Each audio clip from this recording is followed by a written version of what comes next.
क्या आपने कभी सोचा है कि अगर शैतान किसी मसीही विश्वासी को परमेश्वर से दूर करना चाहे तो वो क्या करेगा? क्या वह सामने से आकर आपको परमेश्वर से दूर करेगा? क्या कि ये कहेगा मैं शैतान हूँ, मैं चाहता हूँ कि तुम परमेश्वर से दूर हो जाओ?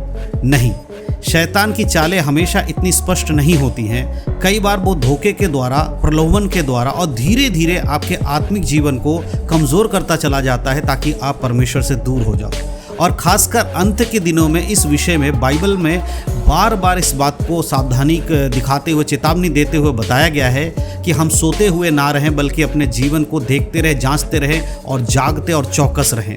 इसीलिए आज मैं बाइबल के आधार पर शैतान के ऐसे 3 चालों के बारे में आपको समझाऊंगा जिनसे शैतान हर एक विश्वासी को अपने विश्वास से कमज़ोर करने के लिए इस्तेमाल करता है और वो दूर करना चाहता है हर एक विश्वासी को परमेश्वर से। और सबसे महत्वपूर्ण बात क्या है, इस वीडियो का उद्देश्य आपको डराना बिल्कुल भी नहीं है, बल्कि आपको यह समझाना कि शैतान के चालों को आप पहचानो, उसे जान जाओ ताकि आप परमेश्वर से दूर ना हो और परमेश्वर के सत्य में आप स्थिर बने रहो। तो सबसे पहली चाल, शैतान का जो सबसे पहली चाल है एक विश्वासी को परमेश्वर से दूर करने का, वो है झूठ को सत्य जैसा दिखाकर धोखा देना। यानी कि शैतान सबसे बड़ी चाल विश्वासी के सामने ये चलता है कि वो धोखा देता है।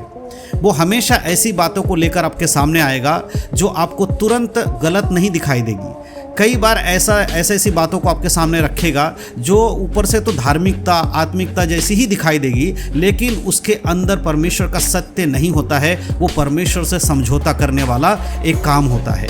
पौलुस ने कुरिन्थ की कलीसिया को भी इसी बात को चेतावनी देते हुए वचन में इस प्रकार लिखा, 2 कुरिन्थियों की पत्री 11 अध्याय के 13 से 15 अगर आप पढ़ेंगे, वहाँ लिखा है, क्योंकि ऐसे लोग झूठे प्रेरित और छल के काम करने वाले और मसीह के प्रेरितों के रूप धरने वाले, और यह कुछ अचंभे की बात नहीं की, क्योंकि शैतान आप ही ज्योतिर्मय स्वर्गदूतों का रूप धारण करता है। सो यदि उसके सेवक भी धर्म के सेवकों का सा रूप धरे तो कुछ बड़ी बात नहीं, परंतु उनका अंत उनके कामों के अनुसार होगा। इस वचन को जरा आप ध्यान से समझिए। पौलुस यहाँ पर क्या कह रहा है? पौलुस कह रहा है कि शैतान ज्योतिर्मय स्वर्गदूतों का भी रूप धारण कर सकता है। इसका क्या मतलब? इसका मतलब यह है कि हर चीज जो बाहर से आत्मिक दिखाई देती है, जरूरी नहीं है कि वास्तव में परमेश्वर की ओर से वो चीज हो। आज हमारे सामने इंटरनेट है, हजारों प्रकार के प्रचारक लोग आज यूट्यूब के माध्यम से, फेसबुक के माध्यम से यीशु मसीह का प्रचार कर रहे हैं, लेकिन ज़रूरी नहीं है कि वो सारे के सारे प्रचार यीशु मसीह की ओर से, परमेश्वर की ओर से हो। कई बार बाइबल के नाम पर बोले जा रहे शब्द और जो भविष्यवाणी है, या कोई कहता है कि परमेश्वर उसे विशेष दर्शन दे रहा है, विशेष संदेश दे रहा है, कोई चमत्कार की बातें कर रहा है, कोई आत्मिक अनुभव की बातें कर रहा है, लेकिन एक मसीह विश्वासी को केवल इसी बात को देखकर नहीं चलना है कि एक व्यक्ति ने ऐसा कहा है, परंतु उसे बाइबल के अनुसार परखना चाहिए कि वह बात जो आत्मिक रूप में लोग बता रहे हैं, क्या वो बाइबल में सही है या नहीं है। आज इंटरनेट पे ये सब चीज़ आपको मिलेंगी। बहुत सारे लोग आखिर यीशु मसीह के नाम से प्रचार कर रहे हैं, लेकिन सारे यीशु मसीह के चेले नहीं हैं, है ना। इस बात को समझना पड़ेगा। इसीलिए हमें उस परमेश्वर के वचन को परखना चाहिए। जो लोग बोल रहे हैं, हमें देखना चाहिए कि वो सही है या गलत है। और अंत के दिनों में के बारे में पौलुस एक और बहुत बड़ी गंभीर चेतावनी देते हैं। पहला तीमुथियुस की पत्री 4 के 1 और 2 अगर आप पढ़ेंगे, वहाँ पौलुस कहते हैं, परंतु आत्मा स्पष्ट रूप से कहता है कि आने वाले समयों में कितने लोग भरमाने वाली आत्माओं और दुष्ट आत्माओं की शिक्षाओं पर मन लगाकर विश्वास से बहक जाएंगे। यह उन झूठे मनुष्य के कपट के कारण होगा जिनका विवेक मानो जलते हुए लोहे से दागा गया है। यहाँ पर पौलुस क्या कह रहा है? देखो, उनका विवेक क्या है? बहक जाएगा, उनका विश्वास बहक जाएगा। इसलिए अंत के दिन में पहली सबसे ज़रूरत है कि बाइबल को आपको जानना है। जब तक आप बाइबल को नहीं समझेंगे, नहीं जानेंगे, आप ऐसे लोगों को नहीं पहचान पाएंगे। अगर हम परमेश्वर के वचन को नहीं जानते हैं तो कोई भी व्यक्ति हमें आकर अपनी बातों में फंसा सकता है, अपने बातों के अनुसार हमें आगे लेके जाने के लिए प्रेरित कर सकता है। लेकिन जब हम वचन को जान जाते हैं तो हम सवाल पूछना शुरू करते हैं। तो और सवाल किस तरह से हम पूछते हैं? क्या ये बाइबल की शिक्षा है? क्या ये बाइबल के अनुसार है? क्या ये यीशु मसीह की शिक्षा के अनुसार है? क्या ये परमेश्वर के चरित्र के अनुसार है? इसीलिए पहली जो चाल से सावधान रहने की ज़रूरत है हर एक विश्वासी को, क्योंकि वो धोखा देगा। धोखे की पहचान आपके अंदर होनी चाहिए।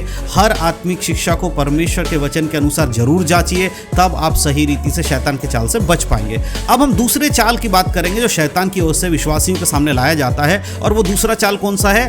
प्रलोभन के द्वारा विश्वास को कमजोर करना। शैतान की दूसरी सबसे बड़ी चाल क्या है कि वह हमारी कमजोरियों को निशाना बनाने की कोशिश करता है। हर व्यक्ति की कोई ना कोई कमजोरी होती है।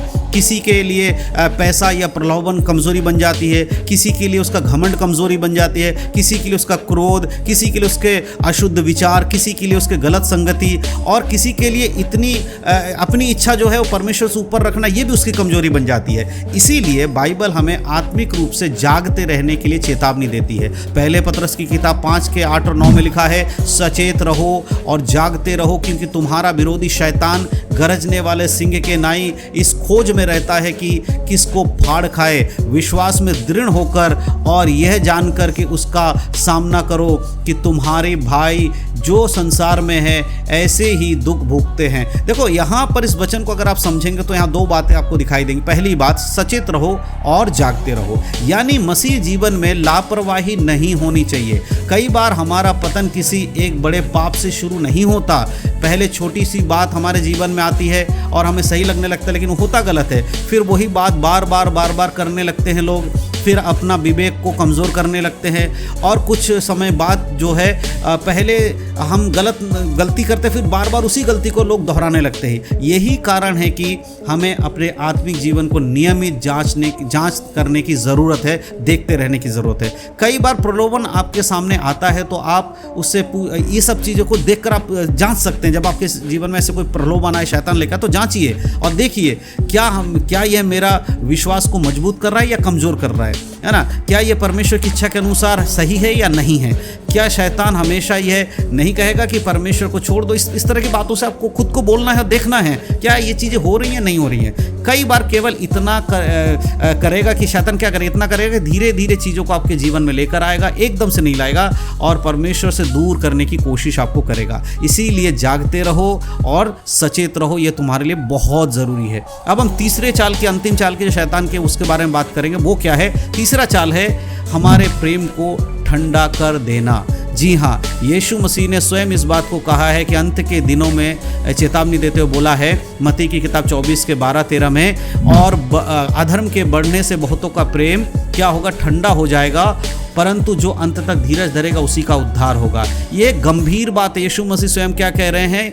यीशु यहाँ ये नहीं कह रहे हैं कि अंत के दिनों में केवल बाहरी समस्याएं आएंगी, परंतु उन्होंने ये कहा कि बहुतों का प्रेम ठंडा हो जाएगा। इसका मतलब जो विश्वास में आज हैं वो उनके विश्वास को ठंडा करने वाला काम उनके जीवन में होने लगेगा। और यही आत्मिक जीवन के लिए बहुत बड़ी चेतावनी और बहुत बड़ा खतरा है, क्योंकि कभी कभी व्यक्ति अचानक परमेश्वर को नहीं छोड़ता, वो धीरे धीरे उसका प्रेम परमेश्वर से दूर होता जाता है और धीरे धीरे उसका प्रेम ठंडा पड़ता है। और पहले वह नियमित रूप से परमेश्वर का वचन पढ़ता था, अब वो नहीं पढ़ रहा है। फिर वो कहने लगता आज थोड़ा बहुत ज़्यादा काम है, आज नहीं पढ़ता हूँ। फिर वो कल को पढ़ने की कोशिश करता, फिर कोई कुछ दिन और निकाल देता, फिर पहले की प्रार्थना को कम कर देता है, फिर धीरे धीरे प्रार्थना छोटी होती चली जाती है, और फिर आप इस तरह का काम करने लगता है कि प्रार्थना का समय खत्म हो जाता है। आप इतने काम में बिजी हो जाते हैं कि प्रार्थना नहीं मिलता, करने का समय नहीं मिलता। फिर उसे पाप गलत नहीं लगता, फिर वो हर पाप को करने लगता है। लेकिन बार बार समझौता करने के बाद भी अगर आप पाप करने में लगे रहे तो पहले से दूसरे विश्वासी से भी आप कमज़ोर हो जाओगे और उनके संग भी आपकी संगति टूटने लगेगी, और इससे आपका आत्मिक जीवन कमज़ोर होगा।